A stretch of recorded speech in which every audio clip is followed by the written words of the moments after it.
Você sabia que Glória Maria foi a primeira pessoa a utilizar a Lei Afonso Arinos contra o racismo no Brasil? Glória Maria Mata da Silva, nascida em 15 de agosto de 1949 em Vila Isabel, no Rio de Janeiro, cresceu em um ambiente simples, mas cheio de valores e determinação. Desde cedo, demonstrou interesse pela comunicação e, aos 18 anos, ingressou no curso de jornalismo da Pontifícia Universidade Católica do Rio de Janeiro, a PUC-Rio, abrindo caminho para uma carreira que mudaria a história da televisão brasileira.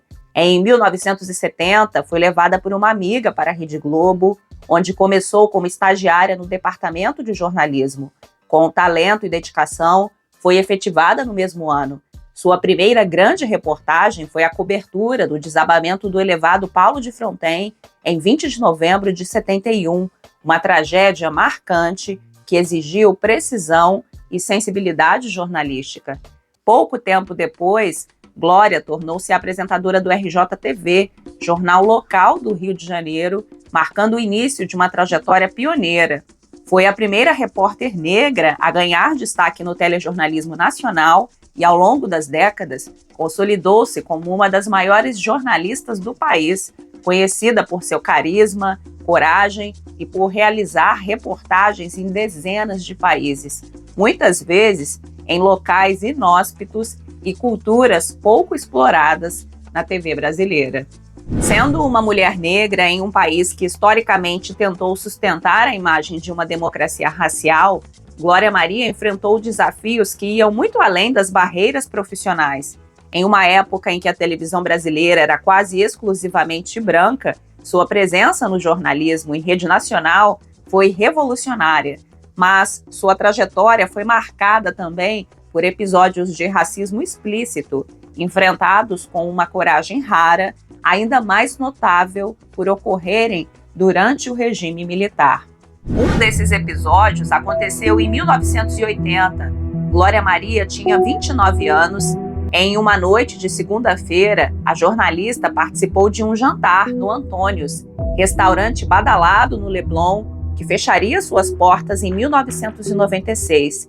Em seguida, foi com os amigos até o Hilton Palace, em Copacabana, onde um deles se hospedava.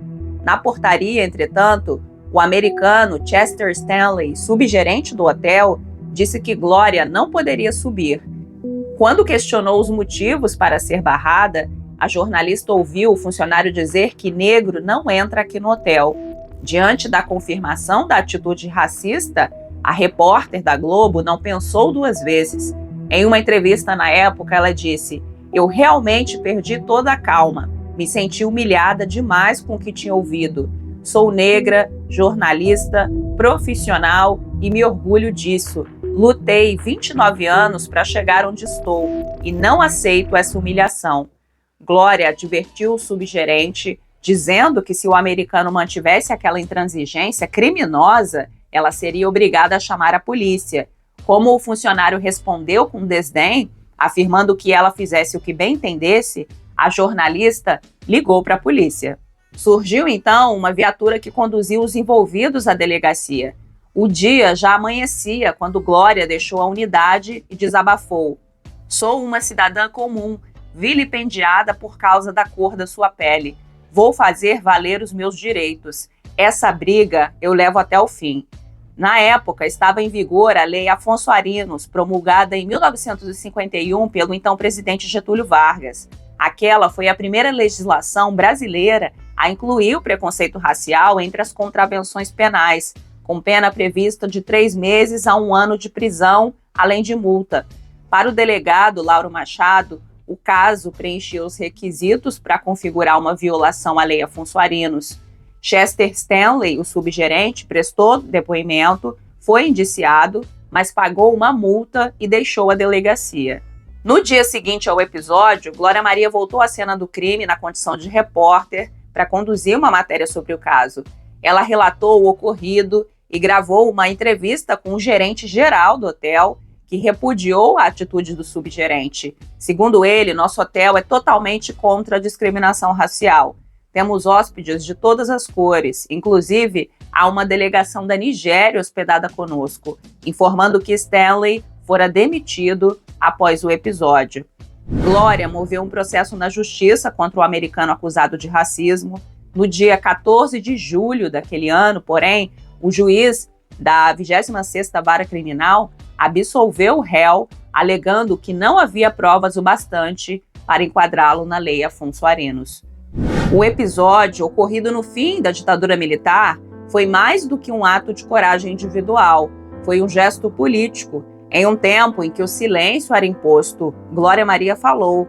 Em um país que tentava esconder seu racismo, ela o expôs. E ao fazer isso, não apenas afirmou sua dignidade, mas abriu caminho para gerações de jornalistas negras que viriam depois dela. Ter sido a primeira pessoa a acionar a Lei Afonso Arinos no Brasil diz muito sobre a coragem e a consciência de Glória Maria. Essa atitude revela não apenas sua disposição para enfrentar a injustiça, mas também o quanto ela estava à frente de seu tempo. A lei existia desde 1951.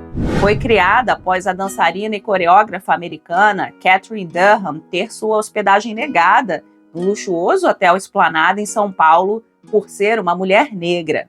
Mas até 1970, quase ninguém havia recorrido a essa lei, o que revela não apenas o desconhecimento da população sobre seus direitos, mas também a falta de fé na justiça, o medo de represálias e, sobretudo, a forma como o racismo já havia sido naturalizado pela sociedade. Além disso, o contexto social da época contribuía para esse silêncio. A imensa maioria da população negra não frequentava espaços como clubes, hotéis ou restaurantes caros. Geralmente estavam nesses ambientes apenas como funcionários, não como clientes. A segregação não era apenas racial, mas profundamente econômica. Denunciar, portanto, exigia romper múltiplas barreiras legais, sociais e simbólicas. Para muitos, parecia inútil ou até perigoso desafiar um sistema que raramente punia os agressores e silenciava os ofendidos. Hoje, o racismo é reconhecido como crime no Brasil, e a injúria racial, que por muito tempo foi tratada de forma mais branda, passou a ser equiparada ao crime de racismo em 2023. Apesar desse avanço importante na legislação, os casos de racismo continuam aumentando. Segundo dados do Anuário Brasileiro de Segurança Pública, os registros de casos de racismo aumentaram 127% no Brasil em 2023. Isso revela que, embora tenhamos leis que criminalizam essas práticas, o racismo segue presente e o problema da impunidade ainda é alarmante. Na prática, é raro ver alguém ser preso por racismo no Brasil ou cumprir penas severas. O mais comum é que os casos se arrastem na justiça, resultem em acordos, multas simbólicas ou mesmo arquivamentos. Muitos agressores sequer enfrentam consequências reais. Isso reforça a percepção de que o racismo ainda é, para muitos, um crime socialmente tolerado, o que desestimula denúncias e perpetua a violência. Apesar dos obstáculos, Glória Maria nos ensina que o silêncio jamais deve ser uma opção. Sua trajetória nos mostra a importância de denunciar, independentemente do resultado final. Ela nos lembra que é possível e urgente se posicionar, mesmo quando tudo parece conspirar para o silenciamento. Sua vida é um convite à resistência, um testemunho de que levantar a voz é, por si só, um ato transformador. Romper o silêncio é traçar limites, afirmar a própria dignidade e, sobretudo, resistir. Mesmo diante da omissão do sistema, a denúncia constrói um registro de violações capaz de mobilizar e impulsionar mudanças. Glória Maria não apenas abriu portas, ela escancarou caminhos e nos deixou um legado valioso, a certeza de que lutar é e sempre será necessário.